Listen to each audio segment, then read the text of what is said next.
Bueno, y tal como les informamos, tenemos con nosotros entonces al politólogo, analista político también, Carlos Fernández Fontenoy, con quien vamos a conversar sobre este tema y cuánto nos marcó ese 5 de abril del año 1992. Fue una época negra para el país. Sin embargo, gran parte de la sociedad también apoyó ese golpe, ¿no? En ese momento. Muy buenas noches. ¿Cómo estás? ¿Qué tal, Lucila? Sí, efectivamente fue un momento de crisis política, provocada por diversos actores, ¿no? Un primer actor que genera, digamos, la inestabilidad económica fue el gobierno de Alan García, que fue desastroso, nos llevó al 7000% de inflación, y claro, Fujimori entra con un país quebrado económicamente prácticamente. El otro escenario es la disolución y debilitamiento de los partidos políticos, y también la existencia, por supuesto, de Sendero Luminoso y el MRTA posteriormente, ¿no? Entonces, un escenario así y con un Congreso que trabajaba bien, yo creo, y donde Fujimori tenía una... si bien su partido tenía una minoría, los que defendían digamos, el sistema económico del libre mercado eran mayoría. Tenían un 83% del Congreso. O sea, Fujimori, para hacer todas sus reformas económicas, para la llamada reconstrucción de la economía nacional que planteaba en esa época, tenía una amplia mayoría, ¿no? Los sectores de izquierda o de izquierda radical, juntos, todititos, no llegaban con las justas al 17%. Entonces no se puede decir de que el Congreso estaba en contra de su política económica. Yo creo que al contrario. Fujimori implementó las propuestas de Vargas Llosa, como todos sabemos, a nivel económico. Así es. Entonces yo creo que fue un pretexto de que el Congreso obstruía, de que no dejaba que tome las medidas económicas adecuadas. Bueno, pero justamente eso es lo que la gente actualmente estaba haciendo un paralelo con las dos crisis. Acabamos de salir de una, tenemos un presidente nuevo hace una semana y justamente la gente decía, bueno, en la época de Alberto Fujimori, él sentía que el Congreso estaba en contra, entonces por eso lo disolvió. Y hace 2, 3 semanas la gente decía, o hace unos meses, la gente decía, bueno, que el presidente Pedro Pablo Kuczynski disuelva el Congreso para que pueda trabajar. O sea, de alguna manera... la sociedad, que tenemos muy poca educación política en la sociedad, pide que se rompan estos órdenes constitucionales. ¿Cuán peligroso es romper estos órdenes constitucionales? Yo creo que, digamos, nuestro diseño político, ¿no?, que permite que haya cada cierto tiempo un Congreso con una mayoría opositora al gobierno, genera crisis política. ¿No? Eso ya está probado. Y lo que tenemos que hacer es solucionar ese problema. En la época del autogolpe, digamos, del 5 de abril, Fujimori decía que daba el golpe porque tenía un Congreso que no lo dejaba gobernar. Ahora tenemos a Kuczynski, que también decía que el Congreso no lo dejaba gobernar, que obstruía, que todos los días llamaba a los ministros.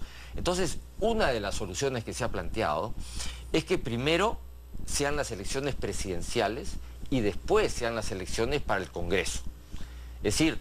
¿Y eso se hace en qué países, por ejemplo? Yo creo que en varios países, ¿ah? O sea, esto es una... Y donde la democracia funciona. Donde funciona, porque claro, si gana un presidente, la población tiene la posibilidad de darle una mayoría en el Congreso a ese presidente para que pueda gobernar, digamos, con un apoyo en el Congreso. Pues si tú no sabes quién va a ganar, el voto se diluye en varios partidos políticos. Entonces yo creo que una medida urgente, ¿no?, así como es la financiación de los partidos políticos para evitar la corrupción que estamos viendo en todas las fuerzas políticas, desde Villarán, todititos reciben financiación, digamos, de manera no declarada, digamos. Eso es en todo. Entonces tenemos que buscar soluciones y no veo que este Congreso esté buscando soluciones. Ahora, el voto obligatorio, ¿le parece que es algo que debería de pasar a ser un voto voluntario? Porque de alguna manera se podría prestar, es lo que dicen algunas personas, a justamente comprar esos votos, y por eso hay tanta corrupción también en las campañas. Se necesita dinero para, de alguna manera, comprar estos votos, mira, sea con promesas o sea con hechos reales, ¿no?, que estamos viendo el caso de Odebrecht. ¿Le parece que podría ser un voto voluntario una de las soluciones? Mira, hace mucho tiempo hemos estado discutiendo este tema del voto facultativo, el voto obligatorio, ¿no? El problema del Perú, como otros países, es que recién tenemos 17 años, digamos, de experiencia democrática, ¿no? Estamos recién empezando a construir, digamos, una sociedad democrática, un sistema político democrático, una cultura política democrática. Y es muy difícil avanzar a un ritmo acelerado en la construcción de esta democracia cuando hay tanta gente pobre que, como tú dices, vende su voto. Exacto. Entonces, ¿qué proporción del electorado está desinformado o vende su voto? O las dos cosas. O se ilusionan simplemente con una visita, ¿no es cierto? Así es. Entonces, esa es una dificultad para ir afianzando la democracia y que realmente los gobernantes reflejen la opinión popular, ¿no? Ahora, volviendo al 5 de abril del año 1992, que ese es el quiebre donde perdemos la democracia y entramos a un autoritarismo total. Inicialmente, pues, el gobierno de Alberto Fujimori junto con Vladimiro Montesinos dijeron que hacían una guerra frontal al terrorismo, algo que gran proporción de la población aceptó, ¿no es cierto? Vivíamos aterrorizados con el tema del terrorismo y de alguna manera no se le puede quitar la virtud de que de alguna manera en eso se pacificó el país. Sin embargo, entrar a un sistema autoritario, que es lo que está viviendo Venezuela en estos momentos, entras a un sistema de corrupción prácticamente inmediato. En este caso, bueno, no solamente se disolvió el Congreso, pero también se intervino todos los poderes. El Poder Judicial, la Fiscalía, en fin, y ahí empezó la corrupción de los medios de comunicación, la corrupción de empresarios, y entramos en una cloaca. Sí, lo que hemos aprendido, digamos, o una de las cosas que hemos aprendido es que en democracia hay cierto control del poder político. Los medios de comunicación, de cierta manera, pueden controlar la población, la sociedad civil puede protestar, se pueden hacer denuncias. Va a haber corrupción, pero muchísimo menos. Y lo que está probado es que en un régimen autoritario la corrupción crece de una manera impresionante y no hay forma de controlarla. Y la gente que dice, queremos mano dura, porque cuando hay mano dura sí funciona, no es que funciona. La cosa es que no nos enteramos de la corrupción que está pasando porque justamente hay mano dura. No se permite que se denuncie. La información se oculta y el que la denuncia te mete preso. Hay más corrupción en un sistema autoritario que la corrupción que puede haber en un sistema democrático en donde sí nos enteramos de todo. Estamos ahora todos los días con estos casos de corrupción, ¿no? Que nos vamos enterando, pero justamente porque estamos en democracia. Así es, ya está probado que en todo sistema autoritario cunde una gran corrupción. Eso está ya recontra probado y creo que esa es una de las enseñanzas que nos deja el fujimorismo. No en vano, los tres personajes principales que participaron en la creación de este régimen autoritario y que tuvieron una presencia en el 5 de abril, Fujimori, Montesinos y Hermosa Ríos, los tres están presos por haber robado. Esa es la prueba, digamos, más fehaciente que podemos tener. Hubo robo también, y robo inmenso. Inmenso. Ahora, justamente por este retroceso en la madurez democrática, porque a la hora que se pierde la democracia y entramos a este proceso que vivimos con Fujimori, volvemos a comenzar, como dicen, ¿no? Llevamos 17 años recién volviendo a comenzar. Estamos gateando en la democracia. ¿No cree que lo que está viviendo también parte de la población, que estamos empezando a educarnos nuevamente, es hay un desprestigio a los partidos políticos tradicionales que de alguna manera debieran ser la espina dorsal del sistema político de un país? Y por otro lado, cada vez que hay una elección aparecen los vientres de alquiler, los partidos que solamente duran una elección. Ahí no crecemos, vivimos una ilusión. Sí, a mí me parece que hay digamos, estamos en un momento que debería haber un cambio de la clase política, ¿no? Estamos en un momento de crisis, como tú dices, de casi todos los partidos políticos. La gente quiere que se vayan todos.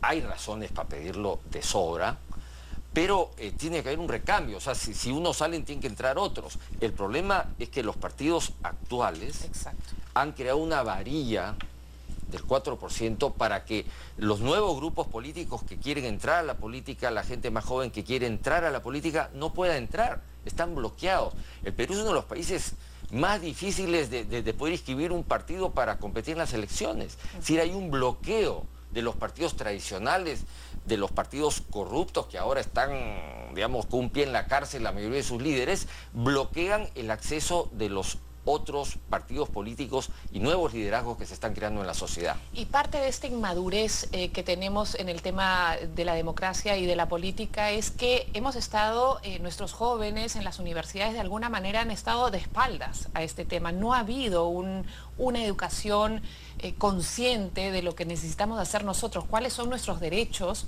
en términos políticos, qué lo podemos exigir al gobierno, y los jóvenes han estado creciendo un poco de espaldas a todo esto.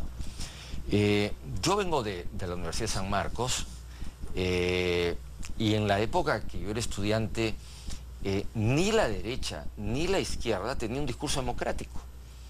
Los sectores más conservadores no eran demócratas, preferían un dictador que pudieran manejar y que proteja sus intereses, sus negocios, que tenga tranquila a la población, si hay protestas pues que repriman, ¿no? Y por otro lado, la izquierda más radical, cuya expresión final fue Sendero Luminoso. Exacto. Y el MRTA, tampoco están a favor de la democracia, sino de la dictadura del proletariado. Entonces, digamos, en ninguno de los dos bloques más importantes políticos había un discurso democrático, ¿no? Ambos eran autoritarios. Entonces, claro, había una cultura política autoritaria, ya sea de derecha o de izquierda. ¿Qué es lo más fácil, en realidad? No tener que negociar. Así es, así es. Entonces yo creo que eso tiene que ver mucho con el crecimiento de las clases medias, con la educación de nuestro pueblo, con la pobreza de nuestra población, que es lo que estamos mencionando. Tiene que haber ciertas condiciones para que la democracia pueda funcionar bien. Porque claro, sobre el papel podemos ser un país democrático, pero no funciona bien la democracia. Y no solamente en el Perú, ¿ah? Acá no funciona bien por las razones que estamos exponiendo, pero también en otros países como Europa. También hay una crisis de los partidos, también hay una crisis de las ideologías, también una crisis de la democracia. Pero no por los mismos motivos, quizás allá es porque, claro, la democracia allá se desarrolló en un Estado digamos, que tiene una estructura del siglo XVIII. Y ya no es, digamos, la realidad hoy día ya no aguanta. Tenemos que evolucionar. Así es, el Estado tiene que cambiar, la democracia tiene que cambiar, los actores son diferentes, el sistema económico es diferente y la democracia sigue, digamos, existiendo dentro de un esquema de Estado del siglo XVIII, de una democracia representativa antigua. Carlos, ¿no? Dos preguntas cortitas. ¿Hemos aprendido, tú crees que el país aprendió de lo vivido en el año 1992 a la fecha? O sea, ¿corremos el riesgo de poder llegar a una crisis similar en un futuro? Yo lo veo difícil. Yo creo que, si bien todos los peruanos no hemos aprendido definitivamente, ¿no? Yo creo que hay un buen sector que sí, y eso de cierta manera se trasluce en los resultados electorales, ¿no? Keiko Fujimori ha perdido 2 veces las elecciones. Y eso de cierta manera yo creo que refleja un rechazo a esta historia que estamos criticando del autoritarismo de Alberto Fujimori. Y lo último, las tareas pendientes y de qué sectores las tenemos que hacer, o sea, desde los partidos políticos, la sociedad civil, en fin, ¿quiénes son los actores que tenemos que hacer un compromiso para salvaguardar justamente la democracia? Con esto terminamos. Yo creo que los partidos políticos democráticos que están en el Congreso tienen no solamente que renovarse, sino que también tienen que abrir las puertas para que otras fuerzas políticas puedan entrar y recambiar a los partidos que ya estamos viendo que están pues comprometidos en la corrupción hasta acá. Bien, Carlos, muchísimas gracias. Ha sido Carlos Fernández Fontenay.